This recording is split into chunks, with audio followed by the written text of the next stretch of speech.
Hello people, कैसे हैं आप। तो आज मैं आपको एक्सप्लेन करने जा रहा हूं 2009 में आई एक डच हॉरर फिल्म जिसका नाम है ह्यूमन सेंटीपेड। इस मूवी की IMDb रेटिंग है 4.4 and in रॉटन tomatoes it is 49% fresh. Film के डायरेक्टर है टॉम सिक्स और फिल्म की स्टोरी बेस्ड है एक जर्मन सर्जन पे जो कि 3 टूरिस्ट को किडनैप करके उनके साथ ये ह्यूमन एक्सपेरिमेंट करता है। मूवी में काफ़ी डिस्टर्बिंग सीन है एंड इसी के कारण ये मूवी काफ़ी कंट्रीज़ में बैन है and seriously it is for not light hearted. Video के एंड में मैं आपको इस मूवी से रिलेटेड कुछ फैक्ट्स बताऊंगा, सो वीडियो एंड तक देखें and without wasting much time let's begin with the movie.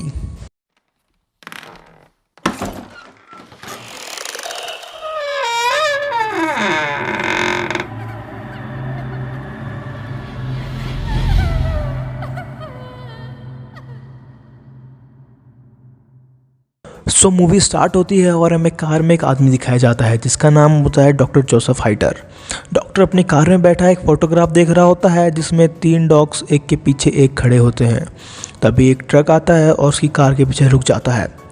Truck driver truck से उतर के झाड़ियों की तरफ टॉयलेट करने जाता है। तभी डॉक्टर अपनी गाड़ी से उतरता है और अपनी ट्रैंकुलाइजर गन से उसे बेहोश कर देता है। सीन शिफ्ट होता है और हमें लिंडसे और जैनी को दिखाया जाता है जो कि एक होटल में होती हैं और वो अमेरिका से जर्मनी घूमने आई होती हैं। जैनी होटल में एक ट्रैवल एजेंट से कोई नाइट क्लब का डायरेक्शन पूछ रही होती है क्योंकि उसके फ्रेंड ने उसे वहाँ पार्टी में इनवाइट किया होता है। वहीं लिंडसे अपनी फ्रेंड से बात कर रही होती है। अगले सीन में लिंडसे और जैनी कार से उसी क्लब की तरफ जा रही होती हैं पर वो रास्ते में कंफ्यूज हो जाती हैं और तभी उनकी कार का टायर पंचर हो जाता है। ये देख के वो कार रिपेयरिंग शॉप में कॉल करती हैं पर उस जगह पे कोई मोबाइल सिग्नल नहीं होता और क्योंकि वो जगह उनके लिए नहीं होती है तो उन्हें ये भी नहीं पता होता है कि जाना कहाँ है और वो कहाँ पर है। तभी उनके पीछे से एक गाड़ी आती है और वो कार उनके बगल में आके रुक जाती है। उसमें एक बहुत बुढ़ा आदमी बैठा होता है। वो उससे हेल्प मांगती हैं पर वो आदमी उनसे वल्गर बातें करता है और गंदे इशारे करने लगता है। वो दोनों डर जाती हैं और अपनी गाड़ी का शीशा ऊपर कर लेती हैं।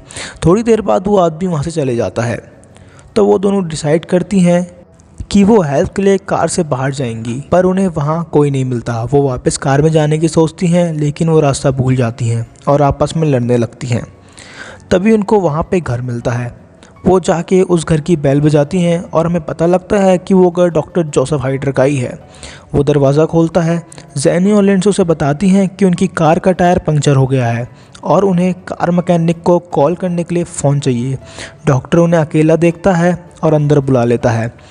तभी हम डॉक्टर के घर में कुछ अजीबोगरीब पेंटिंग नोटिस करते हैं। जैनी और लिंडसे भी डॉक्टर की अजीबोगरीब पेंटिंग नोटिस करते हैं। डॉक्टर उनको अंदर बैठाता है और लिंडसे डॉक्टर से कार सर्विस सेंटर में कॉल करने के लिए कहती है। जाते जाते डॉक्टर उन्हें पानी के लिए पूछता है और वो दोनों हाँ कर देती है।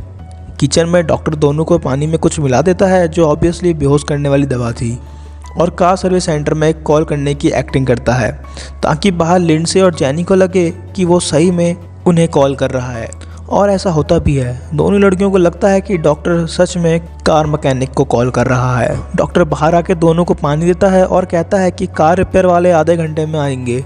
लिंडसे पूरा पानी पी लेती है लेकिन जैनी सिर्फ एक सिप पीती है और उससे पानी का गिलास गिर जाता है।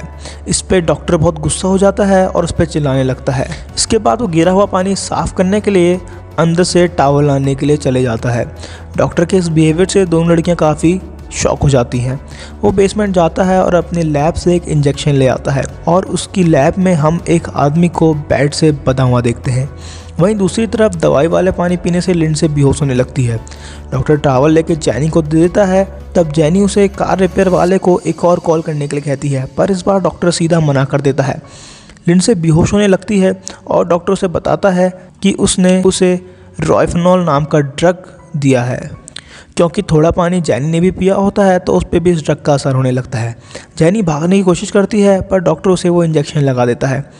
अगले दिन जब लिंडसे को होश आता है तो अपने आप को डॉक्टर की लैब में बेड में पड़ा पाती है और उसके साथ में जैनी और वही ट्रक ड्राइवर होता है जिसे डॉक्टर ने मूवी के स्टार्टिंग में बेहोश किया था।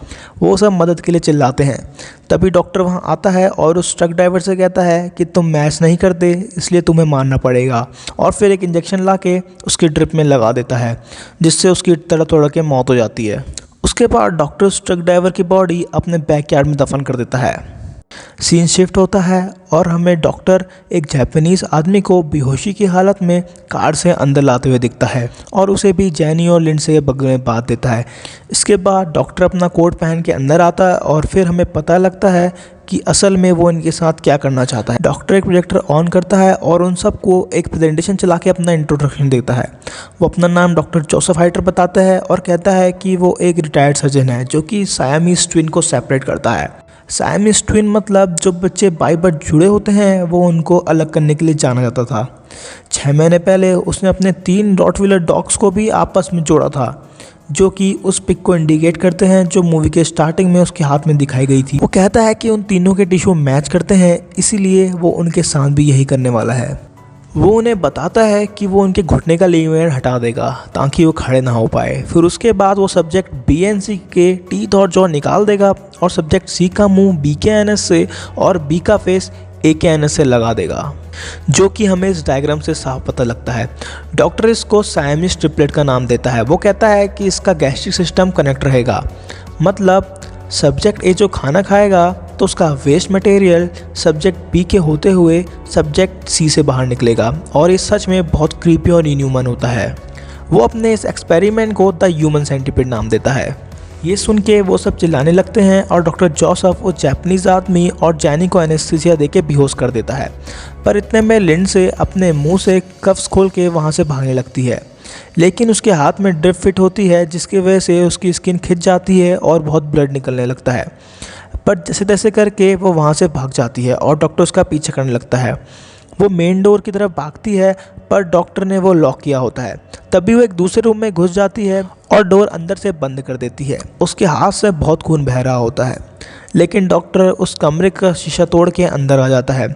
लिंडसे वहाँ से भागती है पर एक स्विमिंग पूल में गिर जाती है। डॉक्टर वहाँ आता है और लिंडसे उसे जान से मारने के लिए कहती है, पर डॉक्टर उसे बताता है कि ऑपरेशन के टाइम पे उसके एक रॉटवीलर डॉग ने भी भागने की कोशिश की थी, तो डॉक्टर ने पनिशमेंट के तौर पे उसको सेंटीपीड की मिडिल पोजीशन दी थी, जो कि बहुत दर्दनाक होती है। और वो कहता है क्योंकि लिंडसे ने भी भागने की कोशिश की है तो वो उसे भी ह्यूमन सेंटीपीड की मिडिल पोजीशन देगा। डॉक्टर स्विमिंग पूल को क्लोज करने लगता है और तभी वहाँ की लाइट चली जाती है। इसी बात का फ़ायदा उठा के लिंडसे बाहर निकल जाती है और वो सीधा डॉक्टर के लैब में जाके जैनी को खोलने लगती है, पर जैनी भी बेहोश होती है तो वो जैनी को खींचकर वहाँ से बाहर ले जा रही होती है। तभी डॉक्टर पीछे से आके उसे अपनी ट्रैंकुलाइजर गन से बेहोश कर देता है। इसके बाद हम डॉक्टर को ऑपरेशन करते हुए देखते हैं। वो एक एक करके जैनी और लिंडसे के दांत निकाल देता है और इसके बाद वो अपनी सर्जरी स्टार्ट करता है। सर्जरी कंप्लीट हो जाती है और हमें कुछ दिनों बाद का सीन दिखाया जाता है, जहां हम डॉक्टर के बनाए हुए द ह्यूमन सेंटीपीड को देख सकते हैं। वो जापानीज आदमी इस ह्यूमन सेंटीपीड का लीड होता है, लिंडसे मिडल पार्ट और जैनी टेल। अभी उनकी पूरी रिकवरी भी नहीं हुई होती है, लेकिन वो डॉक्टर ज़बरदस्ती उन्हें खड़ा करवाता है। इन तीनों को सेंटीपीड की फॉर्म में देख के डॉक्टर बहुत खुश होता है और उनकी फ़ोटोग्राफ लेता है। फिर वो उन्हें मिरर दिखाता है ताकि वो अपने आप को देख सके। अपनी हालत देख के वो सब रोते हैं। इसके बाद वो उन तीनों को एक पिंजरे में बंद कर देता है। नेक्स्ट सीन में हम देख सकते हैं कि डॉक्टर उनके संग जानवरों वाला व्यवहार कर रहा होता है। वो जापानीज आदमी के मुंह में न्यूज़पेपर डालता है और उसे पेट की तरफ अपने पास लाने के लिए बोलता है। सीन शिफ्ट होता है और अगले सीन में वो अपने सेंटीपीड के लीड यानी जापानीज आदमी को खाना खाने के लिए देता है और खुद भी टेबल में बैठ के खाना खाता है। तभी वो जापानीज आदमी गुस्से में आके उसका पैर काट देता है, जिसके रिस्पॉन्स में डॉक्टर उसे बहुत मारता है। नेक्स्ट सीन में हम देखते हैं कि डॉक्टर उन्हें फिर से जानवर जैसा ट्रीट कर रहा होता है और तभी जापानीज आदमी को टॉयलेट आती है और उसका सारा वेट सेंटीपीड के मिडल यानी लिंडसे के मुंह में जाता है और ना चाहकर भी उसे निकलना पड़ता है, जो कि काफ़ी डिस्टर्बिंग सीन था। और ये सब देखकर वो डॉक्टर बहुत इन्जॉय करता है। फिर जब एक दिन डॉक्टर उन तीनों का चेकअप कर रहा होता है तब जापानीज आदमी तो फिट होता है, लेकिन लिंडसे कॉन्स्टिपेटेड होती है, जिसके कारण वो जापानीज आदमी का वेस्ट डाइजेस्ट नहीं कर पा रही होती है और इसी वजह से जहनी बहुत दिनों से भूखी होती है, क्योंकि उसे कोई खाना नहीं मिल रहा होता है और उसके घाव भी नहीं भर रहे होते हैं। इस पर डॉक्टर जैनी को बताता है कि वो मरने वाली है तो उसे जल्द ही उसे रिप्लेस करना पड़ेगा। तभी डोरबेल बजती है और वहाँ detective Waller and police officer क्रेजन आते हैं। डॉक्टर उन्हें अंदर बैठाता है और वही जापानीज़ आदमी हेल्प के लिए बहुत चिल्ला रहा होता है, पर उसकी आवाज़ उन तक नहीं पहुंचती। डिटेक्टिव भी डॉक्टर की अजीबोगरीब पेंटिंग देखते हैं और उसे बताते हैं कि 2 लड़कियां लिंडसे और जैनी बहुत दिनों से गायब हैं और उनकी कार डॉक्टर के घर के आसपास मिली है। डॉक्टर कहता है कि उनके बारे में कुछ नहीं जानता और उन्हें कुछ पीने के लिए पूछता है। वो डॉक्टर से कॉफ़ी के लिए कहते हैं, पर डॉक्टर कहता है कि उन्हें सिर्फ यहाँ पानी मिलेगा। डॉक्टर के इस बिहेवियर से उन्हें उस पर शक होने लगता है। डॉक्टर अंदर जाके उनके पानी में भी ड्रग मिला देता है और उनको वही पानी सर्व करता है। इस पे क्रेन्स डॉक्टर से बोलता है कि लोगों ने उसके घर पे किसी अमेरिकन लड़की चिल्लाने की आवाज़ सुनी है। इस पे डॉक्टर साफ साफ मना कर देता है। डिटेक्टिव उससे पूछता है कि जब वो ट्रक ड्राइवर गायब हुआ था तब उस टाइम भी डॉक्टर की कार उस ट्रक के आसपास देखी गई थी। इस पे डॉक्टर भड़क जाता है और फोर्सफुली क्रेन्स को पानी पीने के लिए कहता है। उधर वॉलर ने थोड़ा पानी पी भी लिया होता है। डॉक्टर के चिल्लाने पर क्रेन्स को गुस्सा आ जाता है और वो उसका पानी का गिलास तोड़ देता है। डॉक्टर फिर से टावल लाने के बहाने करके अपने लैब से इंजेक्शन लाता है, लेकिन पुलिस वालों को सामने उसका इंजेक्शन गिर जाता है, जिसको कवर करने के लिए वो कहता है कि उसे डायबिटीज़ है। डिटेक्टिव कहता है कि उसे डॉक्टर के घर की तलाशी लेनी है, पर डॉक्टर कहता है कि क्या उसके पास वारंट है। इस पर डिटेक्टिव कहता है कि 15 मिनट में वो सर्च वारंट ला के उसके घर की तलाशी लेगा और वहाँ से चले जाता है। तभी डॉक्टर अपनी लैब में जाता है, पर वहाँ उसे वो तीनों नहीं मिलते। जैसे ही डॉक्टर जोसेफ अंदर आता है, वो जापानीज़ आदमी उसके पैर में सर्जिकल नाइफ घुसा देता है और उसके गिरने से वो उसके गले में काट देता है, जिसके कारण डॉक्टर का पूरा मांस बाहर आ जाता है। फिर वो तीनों वहाँ से सीढ़ियों से ऊपर जाने में लग जाते हैं, पर आपस में जुड़े होने के कारण वो ऊपर नहीं जा पाते और सर्जरी वाली जगह से इनका खून गिरने लगता है। पर जैसे तैसे करके वो तीनों ऊपर चढ़ जाते हैं। इंजर्ड डॉक्टर भी उनका पीछा करता है और सीढ़ी से ऊपर चढ़ता है। वो तीनों एक रूम में पहुंचते हैं और जापानीज़ आदमी वहां शीशा तोड़ने लग जाता है। तभी डॉक्टर वहां आ जाता है और डॉक्टर को आते देख जापानीज़ आदमी एक शीशे से अपना गला कट जाता है और मर जाता है। वहीं बाहर डिटेक्टिव वॉलर और क्रेन्स भी आ गए होते हैं। वो डॉक्टर को बुलाते हैं, पर उन्हें वहाँ कोई नहीं मिलता। फिर वो अंदर आकर डॉक्टर का पूरा घर ढूंढने लगते हैं और तभी वहाँ वॉलर को नशा होने लगता है, क्योंकि उसने डॉक्टर का थोड़ा पानी पिया था। डिटेक्टिव क्रेन्स को ढूंढने पर जापानीज़ आदमी लिंडसे और जैनी मिल जाते हैं, जो कि बुरी हालत में होते हैं। वो उन्हें देख के शॉक हो जाता है। तभी हमें गनशॉट की आवाज़ आती है और हमें देखते हैं कि डॉक्टर ने वॉलर को मार दिया है। क्रेन्स भाग के वहाँ जाता है तो डॉक्टर उसे भी गोली मार देता है, पर मरते मरते वो डॉक्टर को हेड में शूट कर देता है और दोनों मर जाते हैं। वहीं हम जैनी और लिंडसे को देखते हैं, पर जैनी के कमज़ोर होने के कारण वो मर जाती है।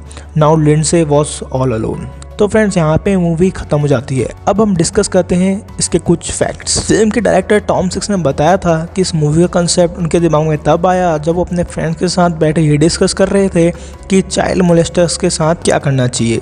इसके अलावा उन्होंने ये कंसेप्ट नाजी एक्सपेरिमेंट से भी लिया था, जो वर्ल्ड वॉर 2 में कंसंट्रेशन कैंप में किया जाता था। अपने कुछ कंट्रोवर्शियल सीन के कारण ये मूवी को काफ़ी कंट्रीज़ में बैन होना पड़ा था। तो फ्रेंड्स, होप आपको मूवी पसंद आई। अगर आपको मूवी पसंद आई तो please like, share and subscribe my channel. इस मूवी के 2 पार्ट और हैं जो मैं आगे आने वाली वीडियो में डिस्कस करूँगा। Thank you.